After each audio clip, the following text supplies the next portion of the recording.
How to fix Facebook Marketplace isn't available to you error. Press and hold down your finger on the Facebook app icon on your phone's home screen until a menu pops up. From the menu that appears, tap on the option labeled App Info.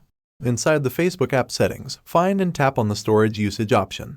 Look for the Clear Cache button and tap on it to remove temporary files associated with the app.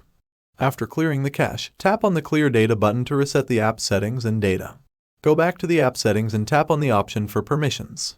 Make sure to enable all permissions for the Facebook app by toggling them on.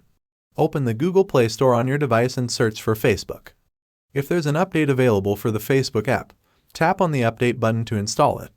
Once the app is updated, open the Facebook app on your phone. Tap on the three horizontal lines in the top right corner of the app to open the menu. From the menu, tap on the gear icon or settings to access the Facebook app settings. Look for an option related to the navigation bar and tap on it. Select Customize the bar or a similar option to customize your navigation bar. Locate Marketplace from the list of available options. Once you find Marketplace, tap here, then look for an option to pin it to your navigation bar. Tap on it to ensure it stays visible.